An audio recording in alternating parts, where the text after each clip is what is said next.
Hi there, Grant Harrington, broker, Windermere Real Estate here in Snohomish. It's been about 30 days since I announced to the world that now got my broker's license, and I'm here to service all your housing needs. Don't let that freak you out. I actually spent 12 years in the mortgage and banking world as a top producing mortgage originator. So I do have a healthy background in the real estate world. On top of that, I spent 10 years building and growing the Snohomish Running Company, of which we were able to amass a pretty large following. So I've got a really good mix of both the numbers and the financing portion of the business, but also a really solid marketing and communication background to work with all of you. And it was about 30 days ago that I sent out an email blast to over 50,000 people announcing that, hey, I'm in the game. And I said, go answer these few questions, and you'll be entered to win some really awesome Lululemon apparel. So from that short little survey, we got about 120 people who answered the questions. Out of those 120 people, 20 people answered that they would be in the market to purchase a home probably within the next 12 months. And I got to paraphrase that. Those 20 people did not currently own a home. So there's 20 people who did not currently own a home, and they would be in the market to purchase a home probably within the next 12 months. So I've had the opportunity to speak with 15 out of those 20. And those 15, about 10 of them all said that their main reason for waiting or pausing currently is because of interest rates. They're waiting for interest rates to go down. So the first thing I want to say is the big difference between 10, 11 years ago in the real estate market and today. One of the biggest differences I noticed is just all of the consumers, all of the clients are much more educated than what they were 10, 11, 12 years ago, because they follow the markets more. They keep an eye out on what interest rates are doing. They know indicators. They know all those types of things, which is great. Congratulations to all the mortgage bankers, originators, along with all the real estate people in the market for, just educating the buyer. Making sure that all buyers are well educated is vitally important. And not just knowing about the house and what they're buying, but also how much they're paying for it. And the mortgage is how much you're paying for a house. And a lot of people just don't really, they kind of sign all the paperwork, go through everything. Did I get the lowest interest rate? Go through it, and they don't really get that entire process, and because it can be pretty daunting. So it's understand. However, I have noticed that a lot more people are just better educated with a lot of this stuff. So great job to all the realtors, mortgage folks out there in that. That being said, all of that being said, sometimes people could just be overly educated on stuff. And we can miss opportunities. They say, paralysis by analysis, right? We miss out on that house we love because we're waiting for interest rates to be perfect. Okay. And so the first thing I want to say to everybody is this: in buying a home, there's only two non-negotiables. There's two non-negotiables that have to be in place. And I said this to every single person that I did a mortgage for way back when. Those two non-negotiables are: one, you have to love the home. No home is perfect. No home is absolutely perfect. They all have flaws. They're just like human beings. Each one has a different fingerprint, and you know what? They all have their flaws, but we still have to love the home. We have to endear ourselves to the home. So that's the number one non-negotiable. Number two non-negotiable is we have to be able to afford the mortgage.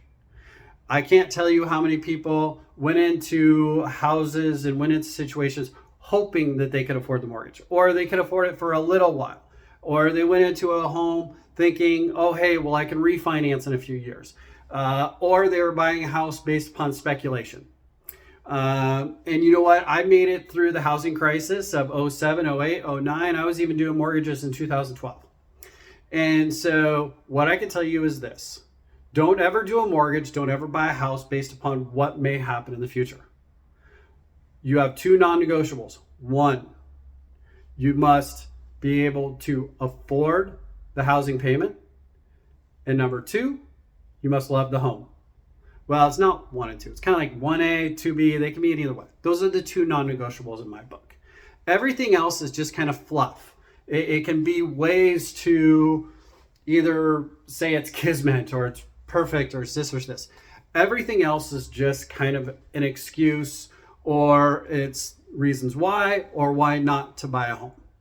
At the end of the day, can you afford the mortgage and do you love the home? If you can answer yes to that, then for the most part, at some point you have to put on the blinders and go. You got to pull the trigger. You know, there's a lot of different sayings that they have for it. Shit, get off the pot. You know, life is short, buy the damn house. But at some point in time, if those two things meet, buy the house. That being said, to all of those 15 people that answered, hey, I'm waiting for mortgage rates to go down. Well, I'm going to kind of go over some things with you and the numbers aspect of it, to where that just might not be the case and it might not be the best strategy. Okay. So the first thing, I've still got my trusty BA2 Plus from Texas Instruments. This thing's about 20 years old. Okay, I've been using the same calculator forever. In fact, some of the numbers kind of get stuck occasionally. So if you see me doing this, it's because it's just been hammered on so many times. Okay, so where's my pen? Okay, so we're going to go over some numbers. And for the most part, I am a numbers guy. I've got degrees. I got 1 degree in finance, 1 degree in economics from Western Washington University. Go Vikes. Okay, so, but let's start with this. Okay, if let's say your budget is $2,000. Okay, so let's say your mortgage payment that you want to stay with is $2,000. Okay, so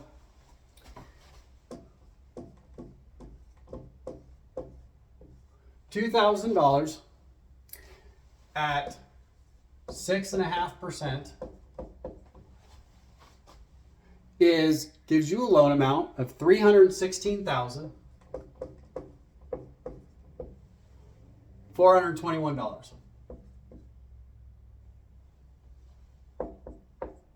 Okay. I do got to clarify, I am not a licensed mortgage originator. Okay, I don't know what interest rates are today. I'm only using sample numbers. Call your local originator, find out exactly what they are. If you're wondering who the best ones are in the business to work with, give me a call. If I help train them, then I guarantee you they're good. So, but let's get back to our numbers. Okay, now let's say that at $2,000,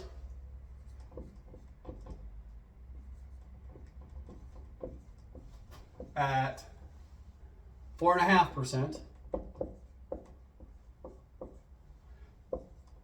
that loan amount is $394,722. Okay. So, a lot of people are going, oh my goodness, yes, I want to be at 4.5% so I can afford more home. I want to be able to borrow $394,722 so I can buy more home. Okay, well, let's talk about that for a minute. So the fallacy to that is a little bit is, one, we can never buy anything based upon interest rates going down. I can tell you that there are no guarantees in life except for, one, death and taxes. And the ultimate champion in anything, in any investment, is time. Time. I know I was reviewing my database, and it was shocking to me how many folks bought homes in 2007, 8, 9 that I did the mortgages for, and they still have the houses today and they still live in them. A lot of those folks that I reviewed, at one point in time, they were underneath on their mortgage, meaning that they owed more than what the property value is. Now, all of them, every single one of them has almost double, their equity is almost double what they owe on the property. Time is the ultimate champion. So if you could stay in a house, hold on to it, afford the mortgage, love the home, time wins out. So that's the ultimate champion. So let's get back to our numbers though. Okay, so in this situation right here, okay, I candidly would actually prefer to buy in this market. Okay? Why? Because those 10, 15 people that you're talking about, that I've talked to, the minute interest rates hit 4.5%, they're coming back in the market. Oh, I want to buy. Interest rates are at 4.5%. What does that do to the price of houses? Well, normally, all of those people that came back into the market, they'll drive the prices of houses back up to these amounts. Okay? So, it's no coincidence that, a year and a half, 2 years ago, housing prices were higher. There has been a correction. The housing price, we are not in a declining market. There has been a housing correction, and there's a pretty substantial difference between the two. However, right now is a fantastic time to buy a house. If you can afford the mortgage and you love the home, buy the house. Because even though this may seem a bit different, you're also only borrowing this amount. Okay? So you're only borrowing that. That's a huge part. That's a big part of it. And those 10, 15 people, this is the other part. They're usually going to come into the market at the same pricing areas, which is why it makes certain price ranges more competitive and kind of drives those things up a little bit more. So now investors. Investors, especially investors with large amounts of cash, they actually like higher interest rates a lot of times. They like them. They don't like them for long periods of time. They don't like them forever, but they love to see higher interest rates because that way it can drive down the market. And then those that have cash, they can take advantage of that. And then if they were able to buy a house here in this market, and then a year, 2 years later, interest rates go down, and those lower interest rates drive up the prices, they get to take advantage of just those extra buyers that were in the market, the extra people that thought they couldn't be in the market because they thought that mortgage rates had to be below a certain price for them to be able to qualify. That's not the truth, okay? Qualifying is based on debt to income ratios, credit, all that types of stuff. And sometimes the higher prices will drive down rates, they'll cause corrections, and you can get better deals on homes. I know that there's a lot less flippers in the marketplace. So sometimes houses that need rehab, maybe a new roof, and there's some really great rehab loans. There's both a conventional and an FHA rehab loan available for folks out there these days.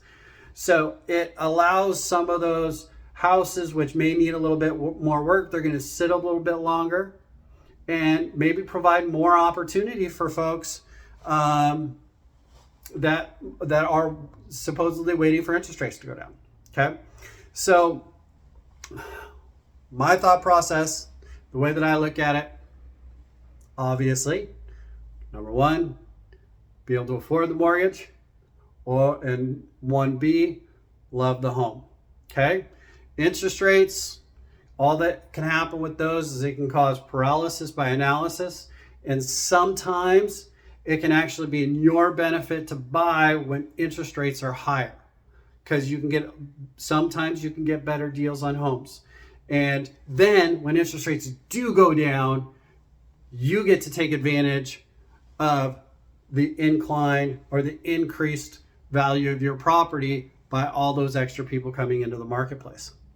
So I hope this helped everybody out. you know, I'll try and do some more videos. We'll try and keep them shorter than 15 minutes. I'm guessing most people jumped off at about 6, 7, 8 minutes. But if this was educational for you, or you just want more information, give me a call, 425-772-8395.